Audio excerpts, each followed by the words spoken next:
Hammaga assalomu alaykum. Sizlar yana kafechi ma'mur.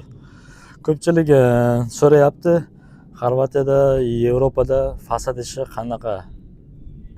Boshqa narsani tushunadiganlar ham bor fasad ishi deganda. Hozir men shu narsani ko'rsatib o'tmoqchiman. Shu tushuntirmoqchiman. Imенно fasad ishi deganda nimani tushuninglar deb. Xo'p, mana shuni ishni masalan penoplast deyiladi buni. Yana bilmayman qanaqa aytiladi ruschasiga, ruscha ham esimdan chiqib qolgan. Xullas, mana shunday yopishtirib chiqariladi polni loyda o'zi bilan devorni o'ziga. Buni zaklovkasi bo'ladi. Bular qotirmagan ekan hali. Shu zaklovka bilan ankr bilan urib qotirib, keyin ustidan yarim bunaqa setkalari bor o'zini. Setkani yopishtirib, o'zini shpakovkasi bilan bu yarim tayyor hisob bo'ladi shunda. Buni ustidan keyin mana bu uylarni ko'rib turibsizlarmi? O'zini bo'yog'i bor, shundan satilda bo'ladi. Shu satildan olib, shuni surtib, keyin mana shu o'zi asli travertinga o'xshagan narsa surtib shakl beriladi. Bu travertin ishlari bu oxiriga yetib bo'ladi. Undan oldin mana shunaqa penoplastdan polni devorlarni yopardiki, bu to'pla izolyatsiya bo'ladi bu.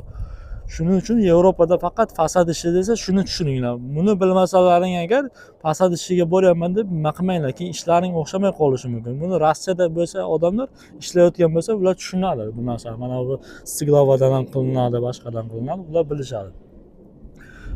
O'zimizdan agar hali Rossiyaga borib bu ishni ishlab ko'rmaganlar bo'lsa, bu ishda bizda hali uncha rivojlangani yo'q o'zimizda.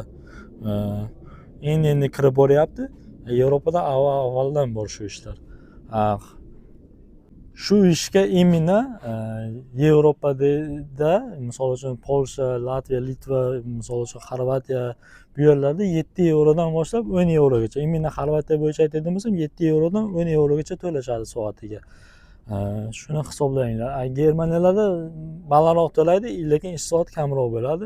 Mana Xorvatiyadan sal 400-500 yevro farq qilib qoladi. Misol uchun ko'proq pul topishlaring mumkin, lekin yoqqa to'g'ridan-to'g'ri borgan yaxshi. Germaniyaning vizasini o'zini olib, cheres bu yerdan Latviya orqali, Litva orqali, misol uchun Polsha orqali, Xorvatiya orqali boraman desalaring, borib o'tirishni tavsiya qilmayman. Undan ko'ra borib kelgan joylaringda yaxshi tilini o'rganib olinglar. O'sha joyga xudo xolasa o'zlaring shu ishni zo'r bilib, yaxshi pul topaverasizlar. U kerak emas. Germaniya boshqa sarson sargardon bo'lib, nelegal bo'lib ishlab yurgandan ko'ra 1000 marta o'sha kelgan joyingizda tilini o'rganib, yaxshi joylashib olsangiz, o'shadan topasiz Germaniyaning pulini.